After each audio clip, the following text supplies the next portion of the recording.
Бул маселе бир 2 жылдан бери аябай дебатировать келе атат да, көп ишти баштагансыздар, пилотный кылып баштагансыздар. Азыр салыштырмалуу айткылачы, кандай төлөмдөрдү салык кызмат алгандан эмне өзгөрүү болду? Бир мындай динамика барбы сиздерде маалымат? Рұқсат болса.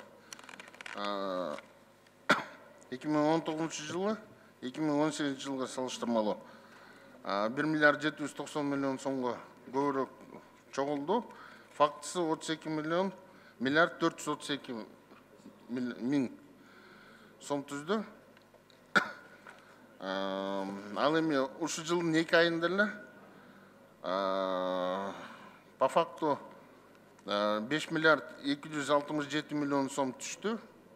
Же болбосо былтыркы жылга салыштырмалуу 885 миллион сомго көп, темпи 120% түзүп атат да.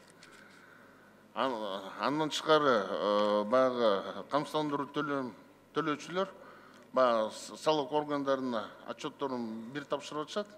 Бул бир. Экинчисинен азыркы маалда 3 орган дагы статистика органында кошулуп туруп, объединенный бир отчет түзүп атабыз.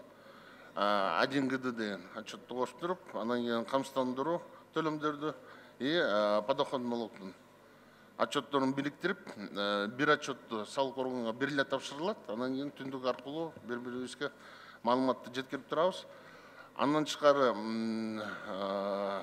патент менен камсыздандыруу полис өкүнүндөгү объединениясын азыркы маалда иштелип чыгып атат. Уже финальный стадияга жетейин деп калды. Алдағы кирсе, ошонун баардыгын электрондук түрдө, кагаз жүзүндө дагы объединенный бир отчет болуп калды саналат. Жакшы, демек өсүү темп болуп аттыр да, өсүп аттыр да. Абага чейин социалдык фонд өзү чогултуп жүргөндө темп кандай эле өсүү? Ушундай эле эмес беле? Бергенге чейин. Ушундай эле болчу. Айткылачы. Саламатсыздар, урматтуу депутаттар. Налазимович, мурда да бизде 2 миллиардтан 4 миллиардка чейин болчу өзү. Бир мисалы 10 жылдыкты алганда. Кечиресиз, катуураак сүйлөп койсун микрофонго, угулбай атат. 1 миллиард 900дөн 4 миллиардка чейин темп рост болуп келген. Былтыркы боюнча ошол жаңы өткөрүп берген үчүн 720 миллиард бюджетке жетпей калды. 33 миллиард 144 бюджетте каралган сумма болчу. Биринчи жыл болгон үчүн кичине кыйынчылыктары жаңы үйрөнүп атышкан үчүн кичине жетпей калып, план 97-8 болуп калды. Анда салык кызмат аткарылбай калган турбайбы? Силер болсо кыйраттык, мынчалдык деп атасыңар. Силер өздөрү көп чогулуп жүргөн турбайбы мурда эле? Владимирович, бирден бир себеби планды коюп атканда айлыктын өсүшү 108% деп каралганда, ал эми факты боюнча 105% болду. Бирок биз 106%-тын үстүнөн чогулттук да, камсыздандыруу төлөмдөрү. Ошол эле бир себеп болду, баягы айлык көтөрүлөт деп ошондой бир оптимистический прогноз кылып коюлган экен. Системаны бузуп албасак болду да. Анан кайра болбойт экен бул деп кайра алып келип жүрбөсөк болду. Ошого салык кызматы катуураак иштешиңер керек ушундачы азыр. Бергенден карасаңар 97% болбойчу, анын бизде маалымат бар да. Анан айтсаңар, мына дыйкан чарбалар, фермердик чарбалардын ушу камсыздоо полисин төлөгөнү кандай болуп атат деп? Ушул барбы, же жокпу? Неден болуп атат ушул? Бир маалымат барбы, статистика?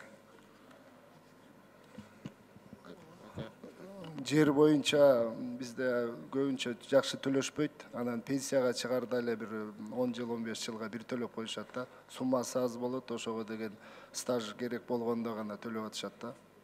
Мурдакы жылга салыштырмалуу азыр азайып баратат. Ушу динамиканы айтып койсоңор, цифраларды 1-2 кандай? 3 жылдыкын айткылачы, барбы? Азыр. Сиз эсиңизде болсо, мурда деген 2017 жылдары жер боюнча тарифти көтөргөнүбүздө эч ким төлөбөй койгондо, аркы жылдарга салыштырмалуу бизден жылдан жылга аз болуп келатат да. Мисалы, былтыр 220 миллион чогулду, аркы жылы болсо, мисалы, 280 миллион ошондой азыр эсимде бар да. Азайып баратат. Анда эмне кылабыз я? Кандай болот? Бизде азыр 400 миңдей дыйкан чарбалар, фермердик чарбалар бар, расмий мына өткөнчү. Анан ошолордуку төмөндөп кетип атса, эртең 100 миң деген пенсионерлер келет. Аябай төмөн пенсиясычы. Алар кандай армия келип атат да, ушуну бир жакшылап иштебейсиңерби ушуну? Эмне ыкмаларын кылабыз? Кантайбыз эми ушуну? Кантип көтөрөбүз? Туура, Алла Азимович, маселе ошол жерде чоң турат.